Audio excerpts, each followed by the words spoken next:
ಸಭಾಪತಿ ಹೊರಟ್ಟಿ ಹೇಳಿಕೆ ಮೇಲೆ ನಾನು ಮಾತನಾಡೋದಿಲ್ಲ. ಬೆಂಗಳೂರಿನಲ್ಲಿ ಸಚಿವ ಎಂಬಿ ಪಾಟೀಲ್ ಹೇಳಿಕೆಯನ್ನ ಕೊಟ್ಟಿದ್ದಾರೆ. ಅವ್ರ ಹೇಳಿಕೆ ಮೇಲೆ ನಾನೇನು ಹೇಳಲ್ಲ ಅಂತ. ಎಂಎಲ್ಸಿ ಸಿಟಿ ರವಿ ಬಳಸಿದ್ದಂತ ಪದ ಸೃಷ್ಟಿ ಮಾಡಿರೋದಲ್ಲ. ಯಾವ ಹೆಣ್ಣು ಮಕ್ಕಳು ಸೃಷ್ಟಿ ಮಾಡಿ ಹೇಳೋದಿಲ್ಲ. ಯಾವುದೇ ಹೆಣ್ಣು ಮಕ್ಕಳಿಗೆ ಈ ಪದವನ್ನ ಬಳಸಬಾರದು ಅಂತ ಹೇಳಿದ್ದಾರೆ. ಬೆಂಗಳೂರಿನಲ್ಲಿ ಸಚಿವ ಎಂಬಿ ಪಾಟೀಲ್ ಕೊಟ್ಟಿರುವಂತಹ ಹೇಳಿಕೆ ಇದು.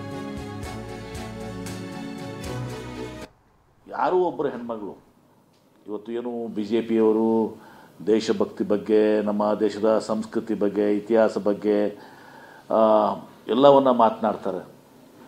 ಈ ಒಂದು ಪದ ಏನು ಪ್ರಯೋಗ ಮಾಡಿದ್ದಾರೆ ಸಿಟಿ ರವಿಯವರು, ಆ ಪದ ಬಹುಶಃ ಯಾವ ಹೆಣ್ಮಗಳು ಕೂಡ ಇವತ್ತಿನ ದಿವಸ ಅವರು ಸೃಷ್ಟಿ ಮಾಡ್ಕೊಂಡು ಹೇಳುವಂಥ ಪದ ಅಲ್ಲ ಅದು. ನನಗೆ ಹಿಂಗೆ ಅಂದಿದ್ದಾರಂತೆ ಯಾವ ಹೆಣ್ಮಗಳು ಕೂಡ ಅನ್ನಲಿಕ್ಕೆ ಸಾಧ್ಯ ಇಲ್ಲ.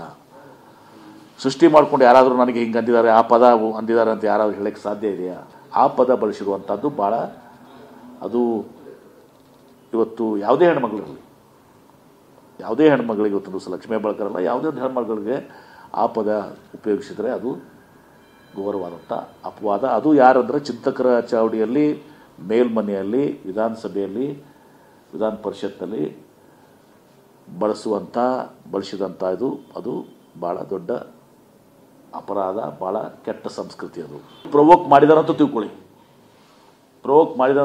ಅವ್ರು ಪ್ರವೋಕ್ ಆಗಿದ್ಮೇಲೆ. ಆದರೆ ಈ ಪ್ರವೋಕ್ ಆಗಿದ್ದಕ್ಕೆ ಈ ಶಬ್ದ ಬಳಸ್ಕೊಳ್ಳೋಂಥ ಸಾಧ್ಯ ಇದೆಯಾ? ಒಬ್ಬ ಹೆಣ್ಮಗಳಿಗೆ ಆ ಪದವನ್ನು ಏನು ಬಳಸ್ಕೊಂಡಿದ್ದಾರೆ, ಯಾಕಂದ್ರೆ ಆ ಪದನ ಉಚ್ಚಾರ ಮಾಡೋಕ್ಕೆ ಬಯಸಲ್ಲ ನಾನು. ಆ ಪದ ಬಳಸಿದ್ದು ಭಾಳ ತಪ್ಪು. ಪ್ರವೋಕ್ ಮಾಡಿರ್ಬೋದು, ಇಲ್ಲ ಅಂತ ನಾನು ಹೇಳೋದಲ್ಲ ನಾನು. ಆದರೆ ಈ ಪದ ಬಳಸುವಂಥದ್ದು ಕೆಟ್ಟ ಪದ ಆಯಿತು. ಅದು ಸಿ ಟಿ ರವಿಯವರು ಮಾಡಿದಂಥ ಭಾಳ ದೊಡ್ಡ ತಪ್ಪದು. ಕೇಂದ್ರೀಕೃತವಾಗಿ ಈ ಶಬ್ದವನ್ನು ಏನು ಸಿ ಟಿ ರವಿಯವರು ಬಳಸಿದ್ದಾರೆ ಅದು ಭಾಳ ತಪ್ಪು. ಯಾವ ಹೆಣ್ಮಗಳು ಕೂಡ ಷಡ್ಯಂತ್ರ ಮಾಡಿ ಇವರೇನು ಕತೆ ಕಟ್ತಾ ಇದ್ದಾರೆ, ಷಡ್ಯಂತ್ರ ಮಾಡಿ ಅವರಾಗೆ ಅವರು ಈ ಪದವನ್ನು ನನಗೆ ಬಳಸಿದ್ದಾರೆ ಅಂತ ಹೇಳ್ಕೊಳ್ಳೋಂಥದ್ದು ಬಹುಶಃ ಭಾರತ ದೇಶದ ಯಾವ ಒಬ್ಬ ಅಥವಾ ವಿಶ್ವದ ಯಾವ ಒಬ್ಬ ಹೆಣ್ಮಗಳು ಕೂಡ ಮಾಡಲಾರ್ದು.